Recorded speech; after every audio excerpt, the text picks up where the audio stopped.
I bought half a bookstore because I thought I was buying myself a quieter life. I was wrong about the quiet part almost immediately.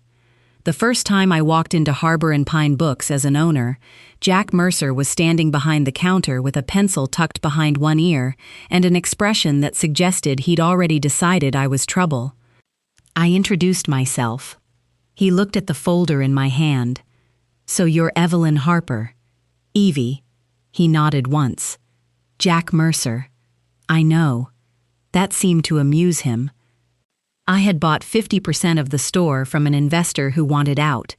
What I hadn't understood was that Jack, who owned the other half, didn't consider himself an investor at all. He considered Harbor and Pine practically a member of the family. Within 10 minutes, we were disagreeing about a display near the front window. "I'd like to move this," I said. "No." I looked at him. That was quick.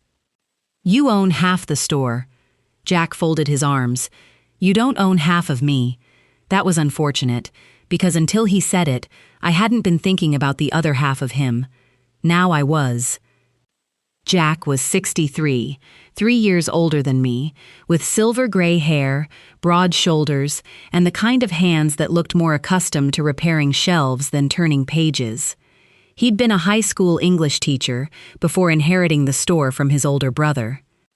I had spent 32 years in publishing, distribution, and marketing. In other words, I knew how to sell books. Jack knew how to love them. At first, each of us considered the other's skill considerably less useful. That afternoon, I sat down with the accounts. By 5 o'clock, I wasn't thinking about Jack's shoulders anymore. Harbor and Pine was in trouble. Serious trouble. The lease renewal came due in 10 weeks, just after the holiday season. Unless we increased revenue substantially, there wouldn't be enough cash to cover it. "You knew this?" I asked. Jack was carrying a box of hardcovers up the narrow staircase to the second-floor office. "Of course. And nobody thought to mention it before I invested?" "It was in the financial statements." I hated that answer, because technically, he was right. And before I tell you how two people who could barely agree on where to put a display ended up trying to save the same bookstore, if you're enjoying the story, tap the like button and tell me where you're watching from tonight. Your city, your state, or your country. I always love seeing how far these stories travel. Now, back to Jack. The next morning, I arrived with a list.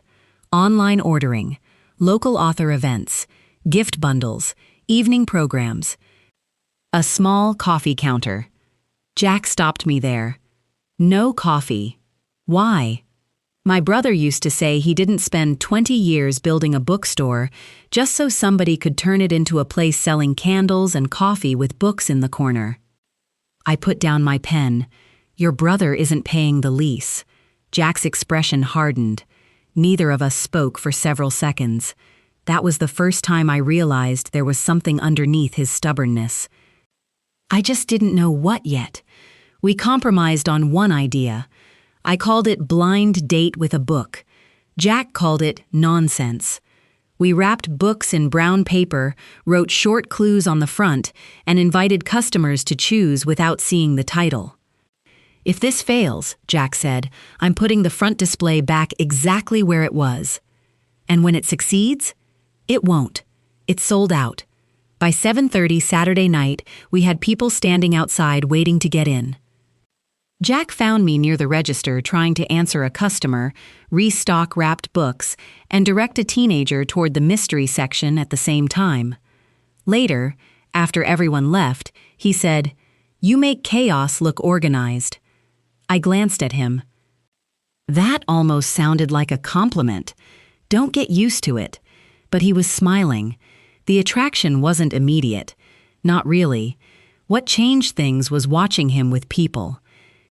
One afternoon, a teenage boy came in and stared at the same used paperback for nearly 20 minutes. When he finally put it back, Jack picked it up. "Forgot something." The boy looked embarrassed. "I don't have enough." Jack checked the inside cover. "Already paid for." The boy frowned. "By who?" "Apparently someone with excellent taste." Jack handed him the book and walked away before the boy could thank him. He didn't know I'd seen. That mattered. A few days later, I was helping a woman who had recently lost her husband. She wanted something to read at night because, as she put it, the house became too quiet after 9. I didn't recommend one of our expensive new releases. I gave her a modest paperback I'd read years earlier after my own husband died.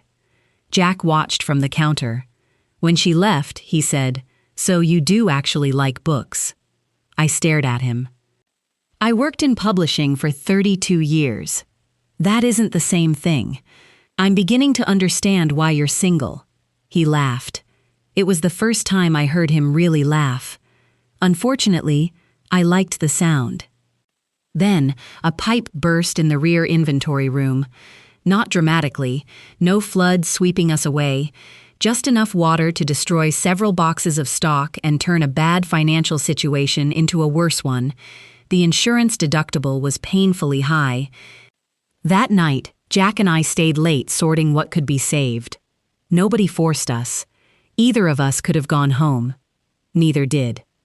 Around 11, we were sitting on the floor between stacks of damp books when Jack asked, "Is this what you pictured?" "What?" "Your life at 60. I looked around at cardboard boxes, wet carpet, and a man who had argued with me about coffee for 6 weeks. Not exactly. Is that bad? I considered it. I haven't decided. Jack smiled. Then the conversation became more serious. He told me his brother had founded Harbor and Pine and made him promise, near the end of his life, not to let the store become something unrecognizable. Suddenly, the coffee argument made sense. So did half the others.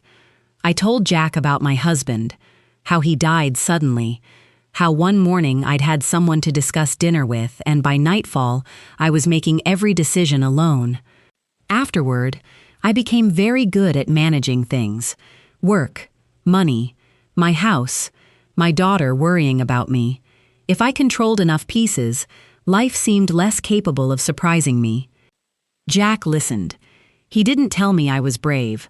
I appreciated that. A week later, we had our worst argument. I wanted a large holiday street event involving neighboring businesses. Jack hated it. "You want to turn the store into a spectacle. I want customers. This place means something to people. And it won't mean anything if it closes." He looked away. I knew I was pushing. I did it anyway. "You can honor what your brother built without preserving every mistake he made." Jack's face changed. For a second, I thought I'd gone too far. Then he said quietly, "And you can build a future without controlling every part of it." That shut me up. Mostly because he was right. We ran the event. The street filled. The bookstore filled.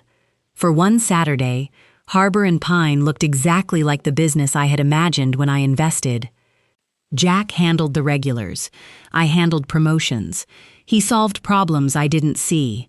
I solved problems he didn't understand. At one point, we looked at each other across a crowded store. No argument.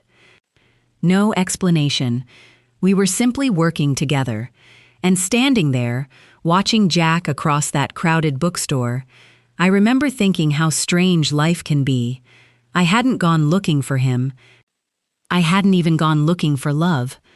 I'd bought half of a bookstore, and somehow, I was beginning to wonder if I'd found something else entirely. Maybe that's why stories about unexpected love mean so much to me. The kind that finds you when you think that part of your life has already been settled. I've collected more stories like that in my book, Confession of Unexpected Love, stories about mature people finding companionship, attraction, second chances. Sometimes in places they never thought to look. If that kind of story speaks to you, I've left the link for you in the comments below. But Jack and I weren't anywhere close to our happy ending yet, because our success lasted exactly 6 days. Then a major online retailer opened a temporary holiday pickup location nearby. Foot traffic dropped. Sales followed.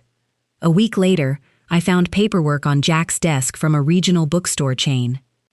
They wanted to buy our lease rights and rebrand the store. I marched downstairs. "You're selling?" Jack looked up.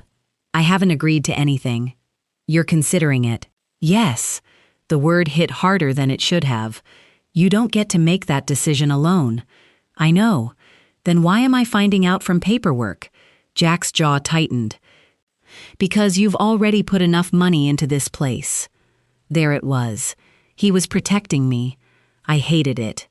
"You don't get to protect me by making my decisions for me." He went quiet.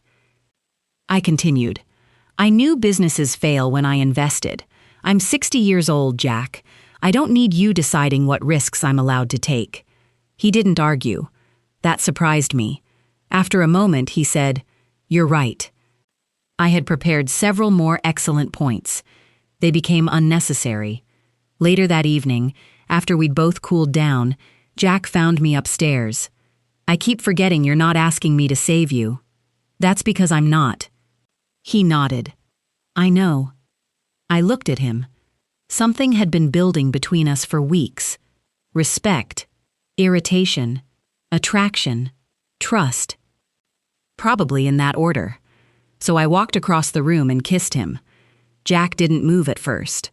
Then his hand settled gently at my waist and he kissed me back. No fireworks. No dramatic music. Just the unmistakable realization that the man I'd spent weeks arguing with had somehow become the man I wanted to kiss again. So I did. Then I stepped back. "We still have a bookstore problem." Jack smiled. "Of course you'd say that." We agreed not to decide what the kiss meant. Not yet. First, we had to decide whether Harbor and Pine had a future. We rejected the chain's offer. Instead, we launched one last gamble. A membership drive. Customers could pre-purchase annual store credit, join a reader's club, sponsor children's books, and support a holiday book rescue weekend. I expected support. I didn't expect what happened. Teachers came. Retired couples, parents, teenagers, people who had bought their first books there 20 years earlier. We didn't raise a fortune. We raised enough. Enough to renew the lease. Enough to breathe. Enough for another year. When the renewal paperwork was signed, Jack leaned back in his chair. "So what happens now?" "With the store? With you." I knew what he meant. He assumed I'd return to Richmond and manage my share remotely. Instead, I told him I'd rented a small house in Beaufort through the following year. He stared at me. "For the bookstore?" "Not entirely." His smile arrived slowly. I liked that smile more than I intended to. "Have dinner with me Friday," I said. "Business meeting?" "Absolutely not. I bought half a bookstore because I thought I wanted something that belonged to me. Instead, I found a place that required me to share decisions, risk being wrong, and trust someone else's hands on the future. And apparently, that wasn't such a terrible arrangement. And maybe that's why I still think about how strangely this whole thing began. I thought I was buying half of a bookstore. I certainly wasn't expecting to find a man who would make me question everything I'd decided about love at this age. But I suppose that's the thing about unexpected love. It rarely arrives when you're prepared for it. Sometimes it finds you in the middle of an ordinary day, when you've already made other plans for your life. And that's exactly the feeling I wanted to hold on to in my book. Confession of Unexpected Love. It's a collection of stories for those quiet moments when you just want to disappear into something warm, romantic, and completely different from your own day. Maybe you're settling in after a long week, sitting with a cup of coffee on a Sunday afternoon, traveling somewhere with a few hours ahead of you, or lying in bed at night, wanting one more story before you finally turn out the light. Those are the moments I imagine when I think about someone opening this book. Because sometimes you don't need anything complicated. You just want a story that keeps you company, makes you smile, makes you wonder what you would have done, and perhaps reminds you that life can still surprise you. If you'd like to spend a little more time with stories like mine, you'll find. Confession of Unexpected Love. through the link I've left for you in the comments below. Take it with you on your next trip. Save it for a quiet weekend. Or keep it beside you for one of those evenings when you'd simply like some good company. And before you leave tonight, tell me something. If you had been in my place, would you have taken the chance on Jack? Or would you have kept things strictly business? I'd really love to know what you would have done. As for Jack and me, Friday dinner was very definitely not a business meeting. And if you enjoyed spending this time with me tonight, give this story a like. It helps me know you want me to keep sharing stories like this with you. And if you haven't subscribed yet, I'd love for you to stay.